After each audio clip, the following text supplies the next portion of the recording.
Dear students, in the last module, we discussed about the structure of Python and its elements.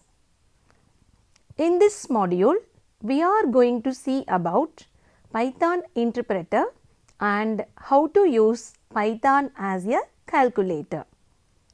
We always write a computer program using a high-level language. A high-level language is one which is easily understandable by us. But a computer does not understand high-level language. It can only understand the program written in zeros and ones in binary called the machine code. Do you think writing programs using machine language is easy? No, it is very difficult for us to write programs in machine code. We have many high-level languages. A program written in high-level language is called a source code. We need to convert the source code into machine code, and this is accomplished by compilers and interpreters. So, compilation and interpretation are two different methods for executing a program written in a high-level programming or scripting language, which are carried out by compilers and interpreters respectively. Hence, a compiler or an interpreter is a program that converts program written in high-level language into machine code that can be understood by the computer. A compiler takes entire program and converts it into object code, which is stored as an .obj file. The object code is also referred as binary code and can be directly executed by the machine after linking by linkers. The compiled programming languages include C and C++. An interpreter directly executes instructions written in a programming or scripting language without converting them to an object code. But this process produces bytecode which can be run by a virtual machine. Examples of interpreted languages are Perl, Python and MATLAB. Let us see the workflow of compilation and interpretation process. Now, let us differentiate between source code, object code, bytecode and machine code. What is source code? Source code is the code written as per the specification of a programming language and could be compiled or interpreted and can be executed as machine code that runs on CPU. Source code is in human readable form which may or may not be cross-platform. Let us move on to object code. Object code is created when a source code is compiled. This is an intermediate code which will use linker to convert it into an executable format called as machine code. Object code is similar to bytecode, but it is generated from different source code on a given platform. This enables mixed language programming but may not be portable across platforms. Next comes bytecode.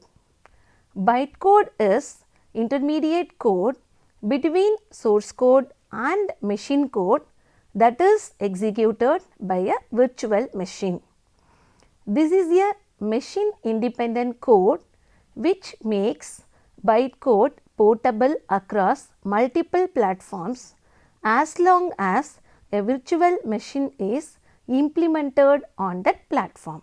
But machine code is directly executable by the computer and tailored for a specific processor.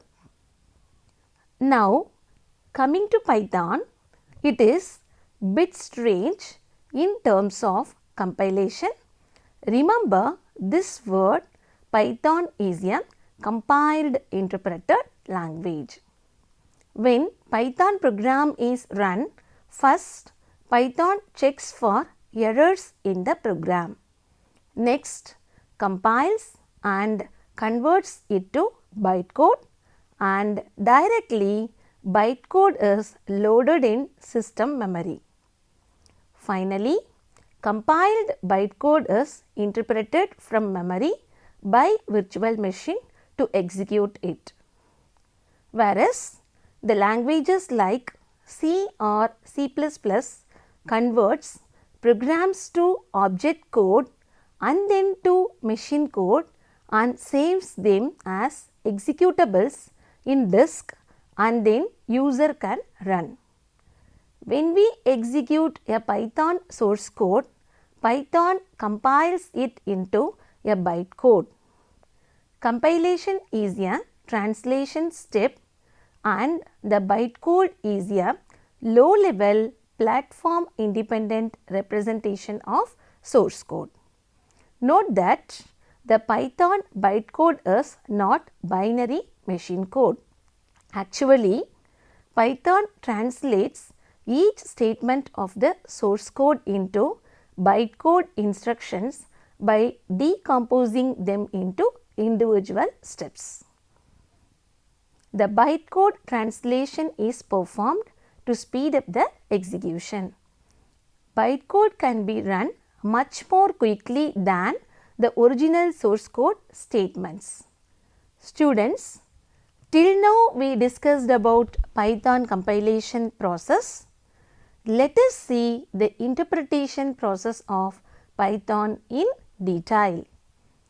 Python compiles the source files, that is .py files, and saves it as .pyc files.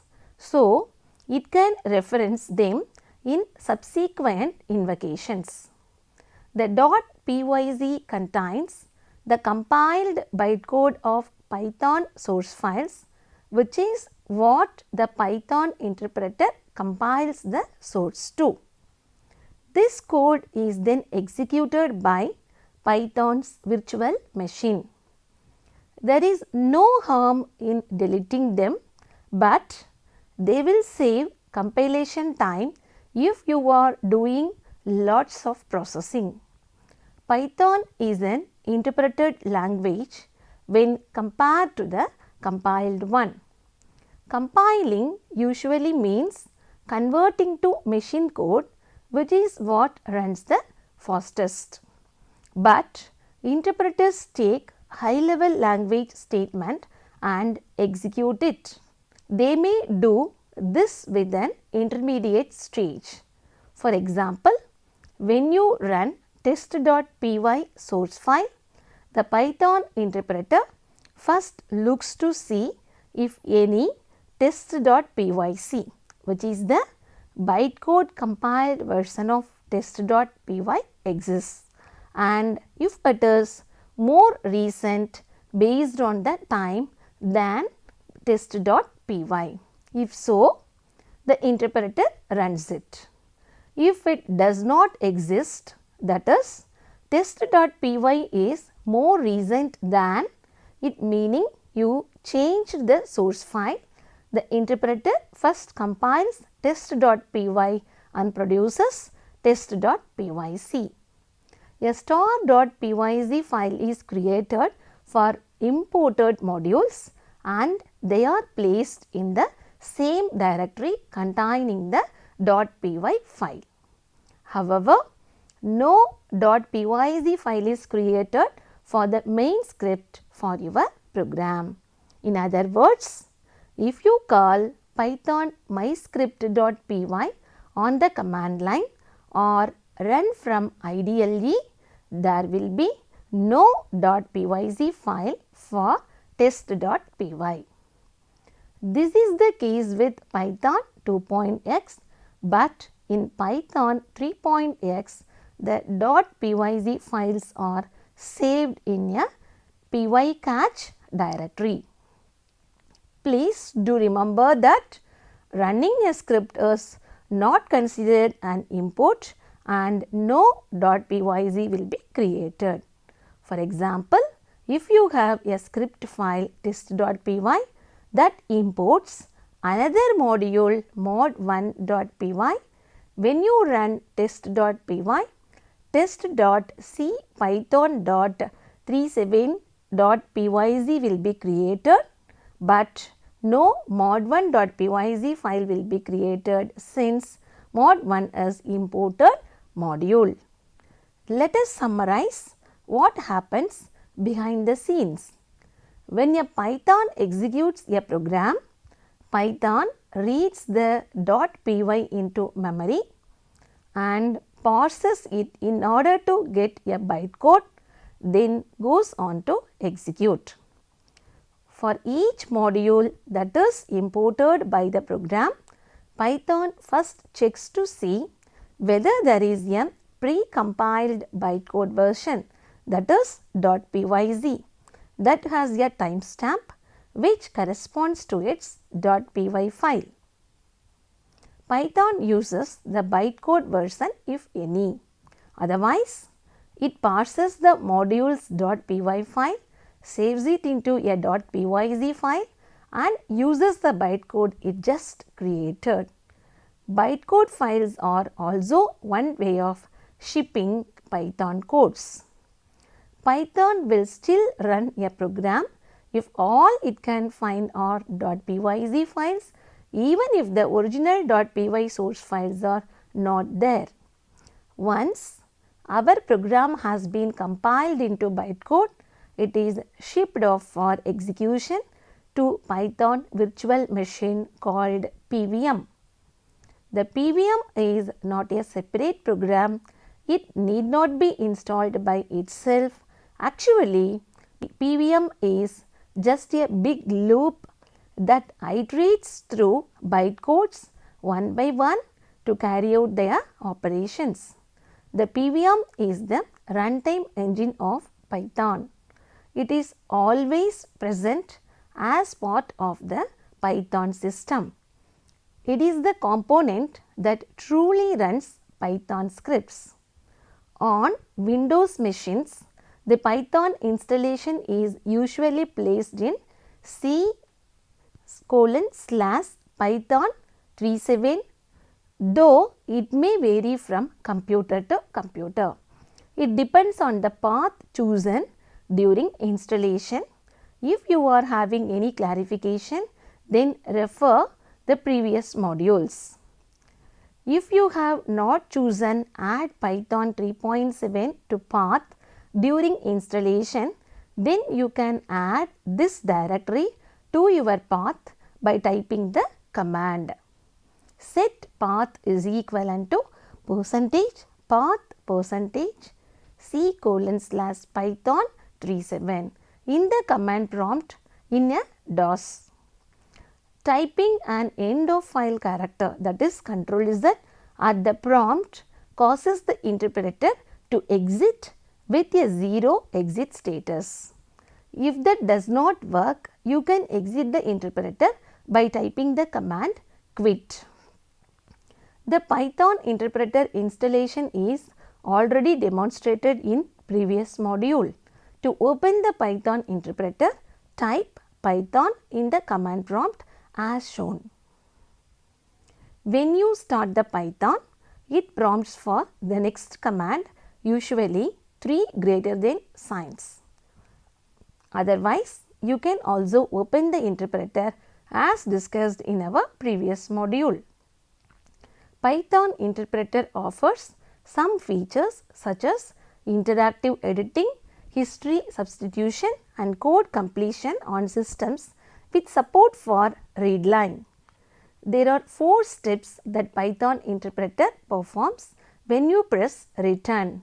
They are lexing, parsing, compiling and interpreting. Lexing is breaking the line of code just typed into tokens. The parser takes those tokens and generates a structure that shows their relationship to each other. This structure is known as abstract syntax tree called AST. The compiler then takes the AST and turns it into one or more code objects. Finally, the interpreter takes each code object, executes the code it represents. Let us now get into how to use Python interpreter as a calculator. One of the most important tasks that a computer performs is mathematical operations. As other programming languages do, Python provides a direct interface to do the mathematical computation.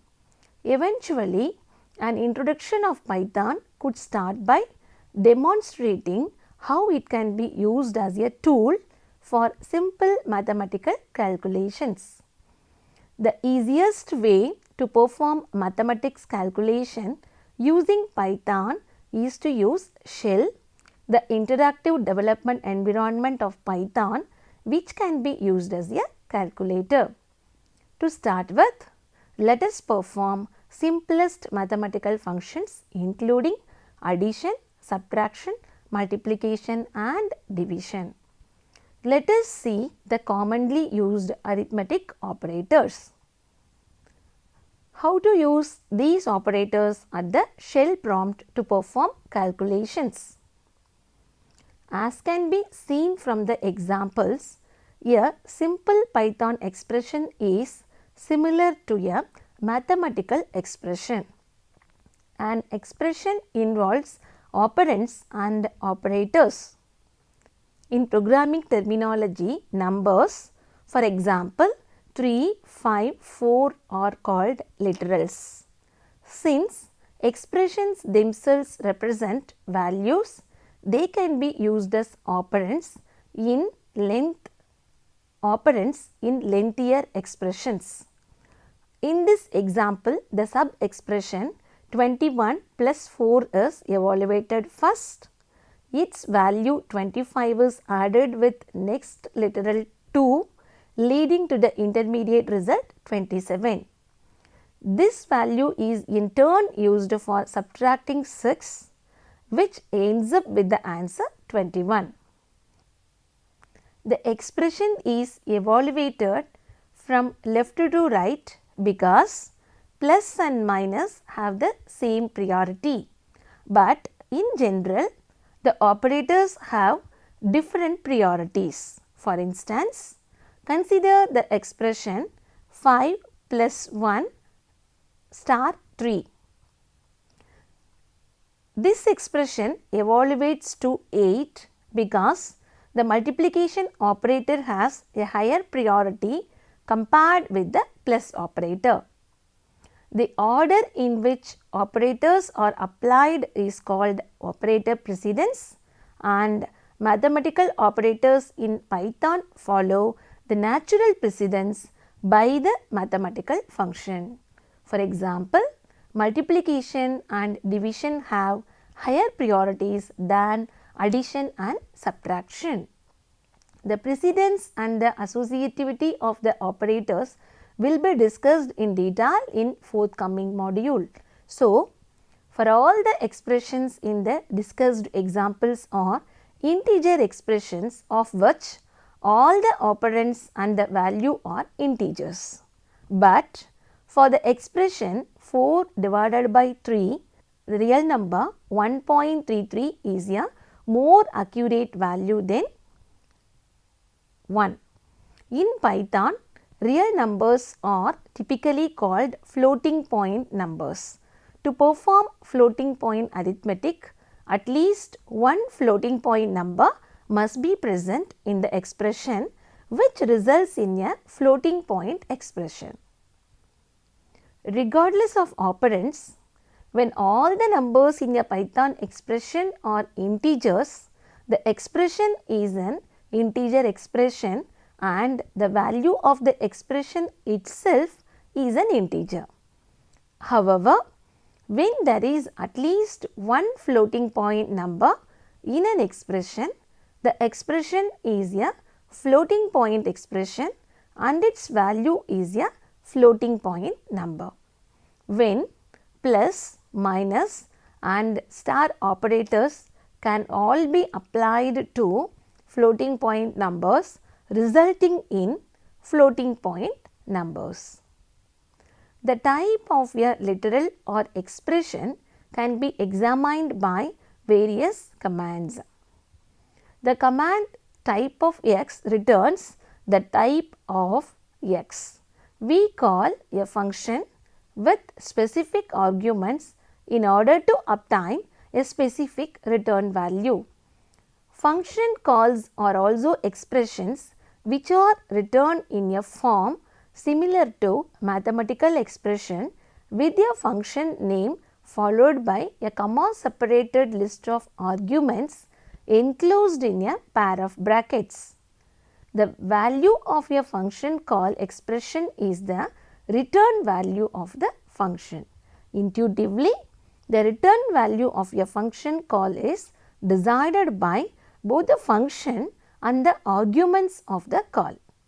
To illustrate this, consider two more functions. The int function takes one argument and converts it into an integer, while the float function takes one argument and converts it into a floating point number. From these examples, we know that both the functions and the arguments determine the return value. Function calls have higher priorities than mathematical operators in operator precedence. The int function converts a floating point number into an integer by discarding all the digits after the floating point.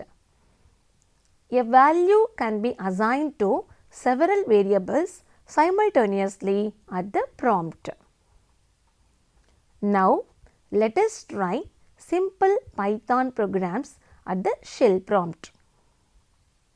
First program is to find the area of a square. There are 3 lines of code in the program. The first is an assignment statement assigning a value 1 to the identifier side. The second is another assignment statement which evaluates the value of side multiplied by side to the identifier area. When this line is executed, the right hand side of equal is first evaluated according to the current value of side. The result is 16. This value is in turn assigned to the identifier area, resulting in the new value 16. The third line is a single expression wherein the value is displayed. Jenny spent X dollars, then she spent Y more dollars, and then she spent Z dollars and C cents. Find the total amount spent by Jenny. Find the remaining amount after distributing X amount to. Let us see the next problem. Anand spent X rupees, then he spent Y more rupees, and then he spent Z rupees and C paise. Find the total amount spent by Anand. Find the remaining amount after distributing X amount to M person. Assume that the total amount is N. Now, we are going to discuss about scientific notation. Integers are the small numbers without decimal point. For example, 24, 29, 1997 are integers, but 1.23, 24.11, 2.0 are not integers. Floating point or real numbers are the numbers which have decimal point. For example, 1.2, 0.21, 39.0 are float, but 102, 8 are not. We can also write float point number using scientific notation. The numbers written in the form m multiplied by 10 cap 1 is known as scientific notation. For example, 1.2, 0.21, minus 99.0 are float, but 102, minus 8 are not. We can also write floating point number using scientific notation.